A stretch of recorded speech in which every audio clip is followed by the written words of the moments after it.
Hey, what's up, y'all? I hope you're doing amazing. I'm here with my borrowed horse for the day, Black Label.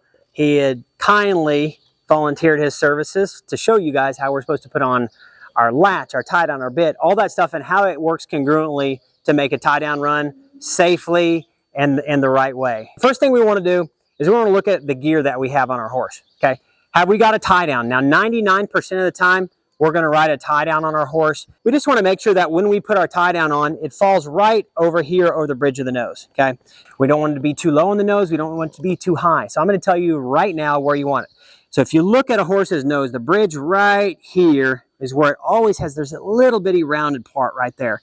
You want your tie down fitting above that and below the points of the cheekbone.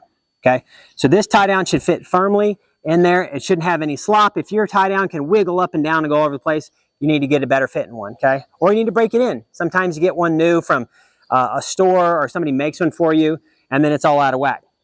The second thing is we're going to talk about our bit, okay? Oh, bud.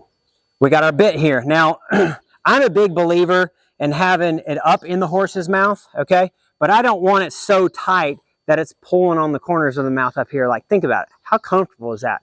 You want the mouth to sit natural, okay, with maybe a crinkler so right here, and then looking at it from the front, you don't want a bit that's so wide that there's a gap between the side of the cheek and the shank of the bit.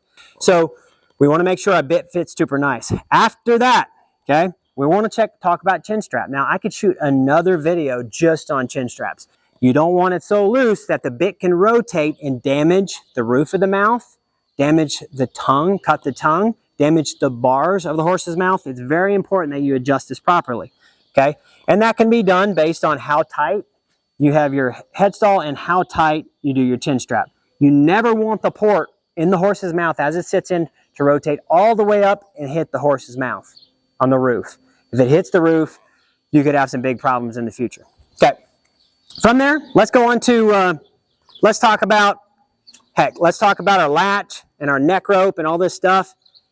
There's a couple things with your latch, okay? Your latch can go in front right here, or it can go behind. Old school guys always had it in front because they wanted to control the front end of their horse. So if a horse moved a little bit, it would hit and bring them back in. I think that's no good. My personal preference, a lot like this setup is, I like it behind. I like it about 8 inches long. And one of the keys is you want to have it in a manner that if it is attached to your rope, you have about 8 inches beside the horse's head, and you can't get this rope, this latch, underneath the shank of the bit, because this serves as a couple things. In the old days, they would serve it as like, let's keep that horse straight when he stops. So if they went to move left, it would hit him and bring him back right, but then it kicks their butt the wrong direction, and they pull away from you when you run into the calf. That's wrong. What I like to use this for is simply to keep my horse's attention on the end of the rope. Now, we've all seen the horse that goes to the practice pen, he works awesome, then he goes to the rodeo, and the guy's tying, and he like looks over here. That's what this fixes, okay? This, for me, is not a stop aid. This, for me, is an attention aid.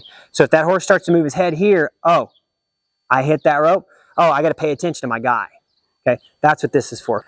When we're putting our neck rope on, I like to come over the top like that, and I want to make sure, depending on the type of neck rope, that this point right here that feeds through the eye is pointed back. Now, this particular neck rope has a slip knot. So you just push it through right here, and then you'll pull the slip knot down, and it's done. This is Haven's. Mine, I always had to tie. So if I put this on, I would take this piece around, back through where it was pointing back. The next thing is, after that, we're going to put go ahead and latch our tie down. Super simple. Snap down, never snap up, okay? It's a very basic thing, but I see people making this mistake all the time. Come in, snap your tie down. This horse is super broke. He actually never even uses a tie down, but snap down, y'all. That's it for this equipment. I'll see you in the next video.